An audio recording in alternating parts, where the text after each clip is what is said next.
Hi, it's Kate French here, clinical psychologist of Side by Side Psychology. I'm just coming to you to do a quick video, a little bit about my challenging behaviour and autism talk that I did last week and the week before. So I didn't get to do a Friday live because I was a bit talked out after having done 2 weeks of 3-hour presentations. But I thought I'd do a quick video just summarising some of the content that I did and see whether there was some interest about putting the content that I did into sort of an online training.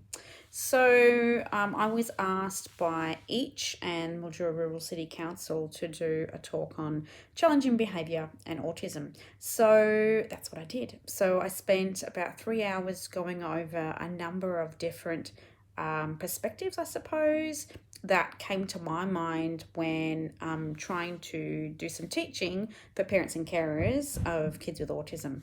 So the main topics that I covered was looking at challenging behaviour from a very behavioural perspective, and then I took families through another perspective, which was looking at the emotions that drive children's behaviour. Then I talked about, I'm just looking at my slides here, then I talked about a focus on the sensory system and some programs that do that. And then I looked at some de-escalation techniques as well. So I'll take you briefly through what I did. So first and foremost, we kind of had a bit of a discussion about what we considered challenging behaviour. And one of the definitions that I found that I quite liked was one that says when the behaviour is so frequent and so intense and of such duration that it starts to impact on the quality of life of and the physical safety of the child performing that behaviour and those around them. So we talked about, that could be behaviours like hitting, screaming, yelling, self-harm behaviours, and all kinds of other sorts of behaviours that really start to impact with a child's development, but also with family members and siblings and things around them. So, it's quite intense behaviour.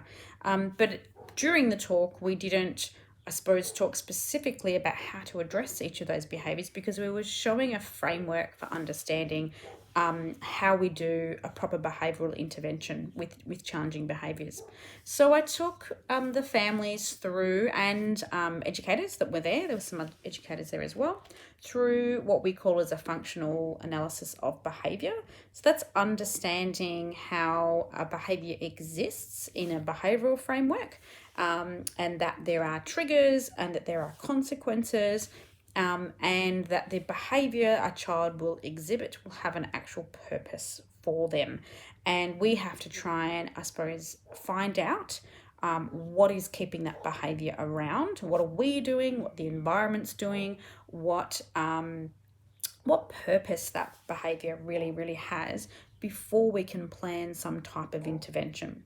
So we really unpacked how do we work that out and how we try to encourage people to push the behaviour in another direction, how to encourage different kinds of behaviour, how to reward when behaviour is happening like that. So that part of the talk took quite a while because it's quite complex and breaking all the little components down. I also then talked a little bit about a parenting program which really leans quite heavily on the behavioural component, which is the Positive Parenting Program by Matt Sanders. So that program has been around for an awfully long time, but it's been evolving all the time as well. So one of the programs that I'm trained in is the Stepping Stones P program, which is the Positive Parenting Program, and that is for parents of children with disabilities. So I shared a little bit of information about that and the different formats that can come in, whether it's one-on-one, 10-week kind of intensive, or whether there's now an actual online version of that, and I shared a little bit of information about that. The next part of the talk, I moved into looking at not so much the behaviour of children and the challenging behaviour, but how I feel that emotions and trouble with emotion regulation is often, not always, often a driving kind of force behind the behaviour, and how when we come at it from understanding children's emotions that can actually, I suppose, prevent and help de-escalate some of that challenging behaviour that we see. And obviously a lot of my work is spent helping children and helping parents develop children's emotion regulation capacities. So we talked about that. And then we also talked about another parent model and a parent intervention form that can assist children to develop better emotion regulation, addressing that challenging behaviour.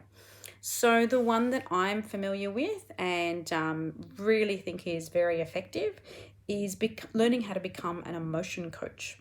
Emotion coach comes from the work of John Gottman and colleagues, and the Tuning Into Kids and Tuning Into Teens parent education programs teach families how to become an emotion coach for their child. So this program I have delivered many times when I was working in another setting, but I am really excited that I'm actually going to be hopefully taking a group of families through in January the Tuning Into Teens program. So helping parents learn how to emotion coach their child's strong or mild emotions, and how that helps prevent and manage challenging behaviour. So after that, we then moved into looking at more specific autism profile and how some of their communication and sensory challenges can contribute to challenging behaviour. And then we really unpacked the sensory profile of autistic kids and teens a lot more. And we kind of went into all the different sensory domains and how we need to be really considerate of how that can really contribute to some of the challenging behaviour. So really, again, understanding the function better, but through a sensory lens. I talked a little bit about the Zones of Regulation program, which is being developed by an occupational therapist. So that really pays lots of attention to understanding children's sensory needs and teaching them emotion regulation and emotion or behavioural management, but through a sensory profile. So we did that.